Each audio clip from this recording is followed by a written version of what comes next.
12 मगध राज्य का उत्कर्ष। मगध के सबसे प्राचीन वंश के संस्थापक बृहद्रथ था। इसकी राजधानी गिरिब्रज राजगृह थी। जरासंध बृहद्रथ का पुत्र था।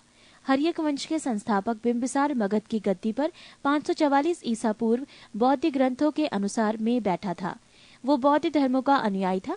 बिंबिसार ने ब्रह्मदत्त को हराकर अंग राज्य को मगध में मिला लिया। बिंबिसार ने राजगृह का निर्माण कर उसे अपनी राजधानी बनाया। बिंबिसार ने मगध पर करीब 52 वर्षों तक शासन किया। महात्मा बुद्ध की सेवा में बिंबिसार ने राजवैद्य जीवक को भेजा।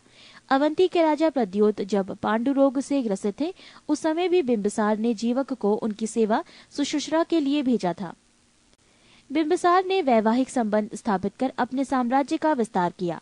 इसने कौशल नरेश प्रसेनजित की बहन महाकौशला से, वैशाली के चेटक की पुत्री चेलना से तथा मद्र देश आधुनिक पंजाब की राजकुमारी क्षेमा से शादी की।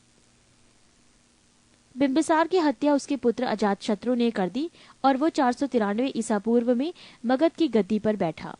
अजातशत्रु का उपनाम कुर्णिक था। अजातशत्रु ने 32 वर्षों तक मगध पर शासन किया। अजातशत्रु प्रारंभ में जैन धर्म का अनुयायी था। अजातशत्रु के सुयोग्य मंत्री का नाम वर्षकार वरस्कार था। इसी की सहायता से अजातशत्रु ने वैशाली पर विजय प्राप्त की। अजातशत्रु की हत्या उसके पुत्र उदयन ने 461 ईसा पूर्व में कर दी और वो मगध की गद्दी पर बैठा। उदयन ने पाटलिग्राम की स्थापना की। उदयन भी जैन धर्म का अनुयायी था। हर्यक वंश का अंतिम राजा उदयन का पुत्र नागदशक था। नागदशक को उसके अमात्य शिशुनाग ने 412 ईस्वी में अपदस्थ करके मगध पर शिशुनाग वंश की स्थापना की। शिशुनाग ने अपनी राजधानी पाटलिपुत्र से हटाकर वैशाली में स्थापित की।